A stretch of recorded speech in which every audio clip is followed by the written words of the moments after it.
This week's question comes from Steve Taylor. I'm running a stage race for the first time in September, Transalpine Run, a total of 243 kilometres and 15,135 metres of vert over 7 days. I'm 61 and I've done many marathons and a few 50Ks. I'm following a novice training plan, but more or less self-coached like all the greats. Gary Thwaites, etc. Thanks, Steve. My goal is to complete the event and honour my mum's passing last summer. My specific question is, what tips would you offer me for recovery after each day? This sounds incredible. I will have daily access to chiro, physio and massages and plan to use that to the fullest. That's such a lovely thing to do, Steve, and I'm sure she will be looking down on you. Trish and Russell and myself have done stage races. Eddie, have you done I don't want to throw you under the bus. Yes, Eddie has done many stage races too, but thanks. Amateur Eddie. Well, for me, we'll go multiple to Trish wins at stage races, Gary. You always throw me on the bus going, yeah, well, neither of us wrestle for podiums. Apologies, Eddie. Apologies. All right, yeah, heavy flex. I'll get my All County Tops trophy back soon.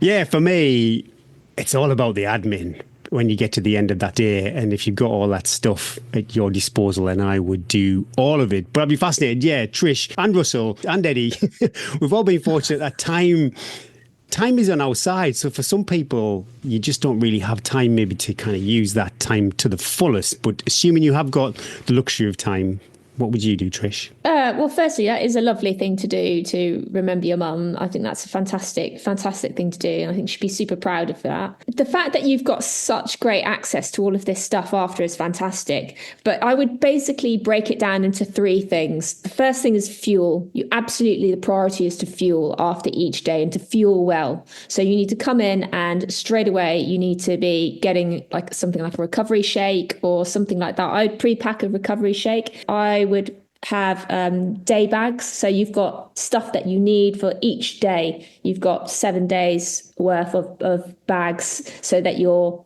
in a position to just pick up that bag and you've got everything you need for that bag as soon as you come in. The priority 100% is to fuel as soon as you come in. And the best way to do that is generally a recovery followed by a decent meal. If you've got access to massage and stuff like that, 100% utilize that and get it done. Just be aware sometimes that could be quite painful. So if you're going to be doing 7 days of that, you might actually just not want a massage. But I would say just see how you feel about that and take advice from them. They'll, I imagine, have quite a bit of experience and have done that before. It fundamentally falls around 3 principles: fuel, admin, sleep.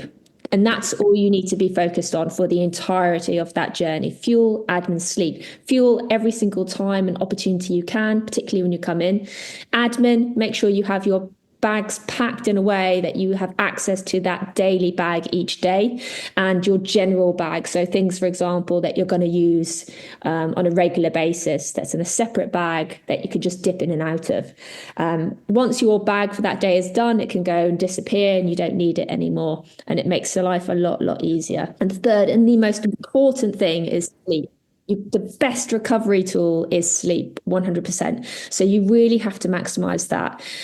You might want to go and socialize and chat and all the rest of it. You know, that's great and that's nice, but I would try your best to minimize that as much as possible in order to maximize your sleep. Top tip for sleeping: I don't know what the sleeping conditions are going to be like, but take earplugs, take an eye mask, make sure your sleep setup is honed, it's down to a T. So you've got a sleeping bag that you're comfortable with, a good sleeping mat that you've used and utilized before and isn't going to squeak and annoy you because you've never used it before.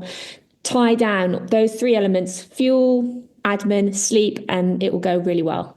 And good luck. Sounds awesome. What a great time. In the bag that followed me during the day, you kind of saw it at the checkpoint, and then at the end, that's the bag they gave you straight away.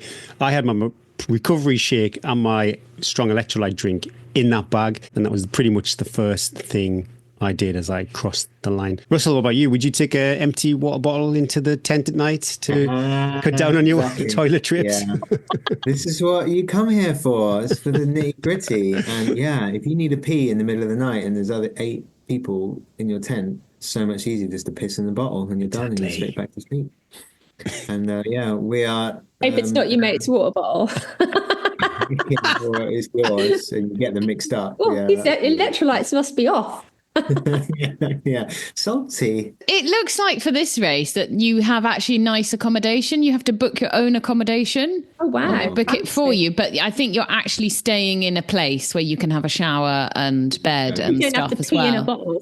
You don't need to be involved. Disappointing. There's no peeing in the bottle Not for. helpful information. Okay. All right. Well, yeah. Russell's So got nothing to offer now. no, that was all I had. That was my magic trick. That was how come I came second in the Dragon Boat race. Looking at the race, the days are between. There's one day which is 9K with 1,000 meters. Woo, that's going to be a spicy one, isn't it? Wow. But the days are between like 30 and 40K with a couple of 1,000 meters worth of climbing. But it does look, the route does look quite technical as well. So I would say that you just need to be prepared for the days being quite long. Even though on paper they probably look like they're not that long, I think that you need to be prepared that you don't get to the end of each day absolutely ruined because you've thought, that might take me like 5 or 6 hours, and actually it takes you about 10 to 12 hours. You're also going to be at altitude for quite a lot of time for this, Steve. So just thinking about the effects of altitude on the body as well, and working at altitude. So you're going to need to be really on top of your hydration. You're going to burn more calories. You're going to need to be on top of your electrolytes. The other thing is to have a look at the web page and to have a look and see if there are like drop bags, like really plan things like just going abroad. The way that races are run is different. And so I would have a really good plan and see if you can find this load. I mean, this is such a big popular race. There'll be so many YouTube videos out there of it and blogs and stuff, and see other people's experiences on the route, refueling, that sort of thing as well, doing a bit of background check. You mentioned the other week, Eddie, I think check results so you get a good feel on what that actual stage is going to take somebody similar age. Yeah, I think planning for this is like, because like things like Cape Wrath and Dragon's Back, it's like pretty much dialed in. There's been enough people that have done it. There's a recipe for those that is quite easy to follow, whereas races that we don't know about as much and not perhaps as popular over here. So yeah, I would go and have a look at the results, have a look at what other people have said to work out so you can plan your fueling as well. And of course, then the refueling at points, if you don't like cheese and meat, you might find that it is a little bit tricky as well in the evenings to find things. Maybe a pizza will probably be in abundance as well. So it sounds like the most amazing adventure, Steve. And I think if you follow Trish's 3 rules for success, just generally in life, I think, then... Breathe and believe. I just wanted to say before, I know this is going to be a pain in the ass comment, but you'll recover better if you're fitter. And that's just one of those really annoying things. Yeah, coach says. So make sure you're maximizing this time, Steve, because all the other stuff will be kind of skirting around the edges. If you've got a bigger, stronger heart, you're going to recover faster. He says he's done lots of marathons and a few 50Ks. And I think with a race like this, the biggest thing you can do is actually focus on the hiking, because this race is either going to be uphill or downhill. Putting a backpack on and going out for long days, just getting used to 8-10 hours on your feet rather than like running for 3 hours, getting used to that amount of time on your feet, and that with that climbing as well. We realised when you said feet there, Eddie, was the other one I was going to write, that I wrote down that I was going to say was just to get your shoes off if you can, like get into flip-flops and just allow your feet to breathe at the end of every day. I've seen a lot of success with that because your feet are going to take a pounding. Maybe size up, actually. Have a spare pair of shoes for later on in the week. Yeah, I was going to say that, Gary. With so much coming downhill as well, I would probably, if you haven't got the luxury of being able to have an extra pair of trainers, I saw lots of UTS comments about people with big toes being smashed into their trainers. And it nearly always is that your trainers are too small. You can get away with it on the flat without any room in the toe box in front of your toe. And you can think your trainer fits, because it does kind of fit. But then the minute you need a little bit of movement in your shoe, then it's worth going a size up and just looking at the way that you lace it as well. Because if you do go a size up, then your ankle is going to slip in the shoe. So you need to look at lace locking your ankle as well. One more thing as well. He says he's using a novice training plan. Make sure that novice training plan takes into account the vert because it's really hard to replicate, the build up, that impact on the quads and the rest of the body, the tendons. You don't want to get a few days in and your legs are you've got really bad tendonitis and loads of issues because you haven't your body's not conditioned to that level of vert and descending as well. Descending is key. So you've got to train the body for that. It's got to be in the plan. Otherwise, you are going to really struggle. Once you get some kind of tendonitis or issues like that, it's really difficult to come back from. I know Steve, he has got great access to the mountains actually where he lives, and he's out every day with his dogs. So I think he's been a listener for 4 years, I think. So yeah, he's definitely got a level of fitness. Right, Steve, we expect daily updates, please, on Facebook.